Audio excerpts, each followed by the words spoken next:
Chapter 10, Abderdonsek Reformation. From the Hyde portal, supply ship after supply ship emerged into free space. The flotilla had finally made it to its destination, materials from faraway Lokvakar in tow. Jint was staring absently at the wallpaper of the office inside the Bokburuch. Guess it's time to bid this room goodbye. The Bokburuch was currently the manor of the House of Hyde in both name and substance. He'd never planned to sit at this desk forever, of course, but he hadn't expected to part with the ship in such short order, either. Life was such a series of surprises. His wrist gear rang. "Lonnie Dryor," said Selnai. "Mr. Swosh has arrived." "Thank you. Please send him my way. Also, please tell Mr. Sampson to come here, too." "Very well, sir." This would be the last time Selnai would act as his secretary, too. The employees and materials Selnai's company needed were here now. She could go do her real job. Though to his surprise, he did feel she made for a pretty good secretary. The door opened and an old man came in. A tall old man. He was Swosh, the magistrate of the Hyde Countdom, as selected by the Land World Administration of Martinu. "It's a pleasure to meet you," said Jint, standing up and offering a hand, as was the Martinese custom. "This isn't our first meeting, Lonnie Dryor." Swosh gripped Jint's hand in his own leather glove-like hand. "I've bumped into you a number of times when your excellency was a lad. I owed your father a lot." "Oh, I see." Now that he mentioned it, Jint did have a feeling he'd met the man before. "Our lives have taken various strange turns to get to this point, but thank you, and I look forward to working with you." They exchanged a handful of pleasantries, but the entire time Jint was doing his best not to let the pain in his hand show on his face. Then Sampson came in. Jint introduced the two to each other. Surprisingly, Swosh greeted him in Baranu, albeit heavily accented Baranu. The Hyde Count's manor was floating 0.8 light seconds from Martinua's sky. Consequently, if the accord went into effect, he would be obligated to distance himself. The way Jint remembered it, Parliament was sure to work slowly, yet the representatives had ratified the agreement with alarming speed. Had politics changed while he was away, or was this a special exception? Jint could only stay here for another 20 hours. And he could only stay within the Hyde Countdom for another 260 hours. After which he'd have no choice but to hand the management of the Countdom to Sampson and Swosh. Their cooperation was essential. Jint was their lord on paper, but for all intents and purposes he was an outsider. Once the two were finished with their rote salutations, Jint decided to make himself useful by offering his hospitality. He brought them tea and chairs. "I have a personal request of you," said Swosh, reluctant to bring this up. "What is it?" said Jint. "This means I'm going to have to live here, right?" "Not necessarily. While I think it would be more convenient on a practicality level, I don't mind if you work in Crandon City if that's what you want to do." "No, I understand the benefits of working at the manor. May I use this room?" "Yes," Jint nodded. "If that's what you want, Mr. Swosh." "Thank you very much. I'll keep it tidy." Jint smiled wordlessly. There was an almost 0% chance Jint would ever use this room again, so he didn't particularly care how tidy Swosh kept it, but he understood this was a thoughtful gesture. It did warm his heart. To tell the truth, Jint didn't expect much out of whichever magistrate the Martinese decided on. He'd steeled himself to be viewed as the enemy by the de facto overseer that was the magistrate. And Swosh could be an enemy, but he was a pleasant one as far as enemies went. "Well," Swosh continued, "you see, I took a look at the photo the Corrins showed me, and, So, if I could make a personal request, yes?" "What is it?" "It's just, I heard you were looking for someone to raise the kittens, and if it's all right with you, I'd like to humbly throw my hat in as a candidate. Cats might cause disturbances to the ecosystem, but there should be no problem whatsoever if I were to raise a cat here in the manor." "I'd be delighted," said Jint. "I have to warn you, though, cats don't really help in the tidiness department. If you mean to keep this room tidy for me, you may have to keep out any cats." "I see. It seems there's much you must tell me. I don't know a thing about raising cats." "I can help you with that," said Jint. "Of course, there's usually a lot of people in any given group of OVs with many years' experience raising cats, so you might not need my help in the end. I have 2 kittens left. Would you like both of them?" No, thank you, said Swoosh, shaking his head. This will be my first creature, so tending to the needs of just one is likely challenging enough. And I'll be fairly busy for a while, too. I'd like to take the pure white one if there's no issue in doing so. No, no issues. Please cherish it and make it feel loved. Thank you so very much, said Swoosh, expressing his overflowing gratitude before leaving the room with a spring in his step. The man hadn't touched his tea. So that's one kitten you've got left, said Samson. Yep, Jint nodded. But he hadn't forgotten the terror of the dish called Ludiment. Don't tell me you want to raise a cat, too, Mr. Samson? You don't have to give me that look, grumbled Samson. I know how to love a living creature, too, you know. So do you want it? No, it's fine. I don't want to give mine lord something extra to worry about. Just then, a call received beep sounded from Samson's wrist gear. Samson squinted to read. Oh, it's a letter from Vice Hecto Commander Sabash. His pen's always at the ready. Actually, I heard about this letter directly from the Vice Hecto Commander himself. Was wondering what became of it, since it was taking so long to arrive. I'm sure it traveled far and for no reason. Just like my journeys, you could say, mused Jint. When Trampleblitz Squadron 1 returned to the Imperial capital, dozens of mass-produced Cobb-class assault ships were already off on familiarization voyages. The two senior ship commanders and the senior staff officer of Trampleblitz Squadron 1 were promoted to Kilo Commander. Waryua was assigned to Saab Tyrer Mata, Trampleblitz Squadron 2, and the other senior ship commander, Klapame, was assigned to Saab Tyrer Bina, Trampleblitz Squadron 3. The senior staff officer, Semlake, was made the commandant of Saab Tyrer Gunna, Trampleblitz Squadron 4. In addition, some among the staff officers, all of whom now had valuable experience under their belts, were assigned to the new squadron command centers, and some were appointed as ship commanders.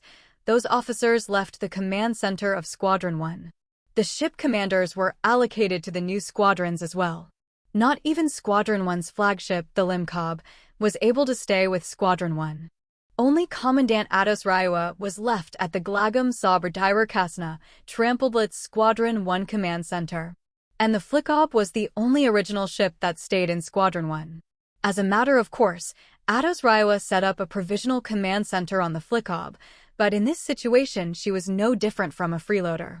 The provisional command center consisted of a single star pilot's quarters. I'm going to be made senior staff officer? Sabash couldn't believe his ears. He'd come to pay her a visit, curious what she was doing holed up in her quarters, only to discover she was working out the personnel shifts. Correct, she said, sipping her tea. This isn't favoritism. But why, ma'am? You're better suited to being a staff officer than a commander. Not that you weren't an excellent commander, but as an assistant and advisor your skills will shine even more. I know you wouldn't have picked me if this were just favoritism, Commandant, but I'm afraid it hasn't sunk in yet, he told her from the heart. Sabash was a merchant. Ever since he was young, he'd thought he'd stand at the top and that he'd only be working for others for a very tiny sliver of his existence. If you don't pass muster, then I'll fire you without hesitation, so don't worry. That's a relief, he said, again with all sincerity. The electricity of the battlefield was gratifying, particularly at the beginning of his tenure, when the fresh new sense of danger kept him sweating and on his toes. But as of late, he'd had his fill. He missed his freewheeling days as a trader. It was too much to hope for such an unfettered lifestyle in a time of war, but the urge to be a supply ship captain and serve at the rear while taking it easy grew with each passing day. But if someone wanted him on the front lines this badly, his personality forbade him to decline. Now, even if he dove back into his ideal world, the fact that he disregarded her best-laid wishes for him would gnaw at the back of his mind and suck the joy out. At the end of the day, it was just easier to prioritize the will of another over his own. If that other person, i.e., Ados Raiwa, truly had need of him, that was to be appreciated. On the other hand, if he ended up focusing all of his efforts on what turned out to be a flight of fancy, then misfortune would darken the doorsteps of both parties. Thankfully, Ados Raiwa seemed to be the type to acknowledge her own mistakes without friction. I'm happy to hear that. Who will be commanding this ship? I'm curious. I think you know full well, she laughed lightly. Sabash likewise laughed. She had him pegged. It's really her then? It is, she asserted. And are you planning to make the Flickob the flagship? That I won't do, she said, waving her hand no. The new ship commander wouldn't like that. Lefier was plowing through vast quantities of text. Tide of War reports for each zone, technical information, mostly about weapons, proposals from the front lines, Empire production reports. Prior to her return to the military, the royal princess needed to play catch-up. Other star pilots had been fighting while she was on leave. But it wouldn't take too long to catch up, the tide of war had frozen in place. She had half a mind to think it was out of convenience for her and her break. Sure, there had been frequent skirmishes here and there, but no large battles. That was typically how interstellar wars played out anyway. A huge flashy clash where both sides threw everything they had at each other, followed by a lull that should not be confused for a ceasefire. Then one side would have its preparations in order, leading to the next gruesome bloodbath. The larger the scope of the war, the longer the lulls tended to be. Thanks to that, Lefier seemed to be re-enlisting just in time for the next battlefield. She had no idea what the Three Nations Alliance was up to, but each of the reports was telling her that the Empire's preparations were near complete. A small window appeared on the screen. Lefier said Jint. I'm back now. That was quick. My leave period's over now. I had him come to the spaceport. You're not hungover? Lefier was slightly disappointed. You're really merciless, you know that? Lefier was on a cargo passenger ship, the Snuff Amhek. Now that the Hyde Countdown was stable, the circular route around a leash monarchy was reopened, and it was this route that the ship plied. The Snuff Amhek was currently moored at the Delpta spaceport in the Vorlash Countdown. Jint had been at the spaceport to deliver a cat to his old friend. There was still time until departure, so she thought he might be chatting at length with his friend, but he actually came back early. How about you? Are your studies coming along all right? Yes. They're coming along much faster than yours. I don't think mass calculation standards have changed since I went to school. I am a quartermaster star pilot.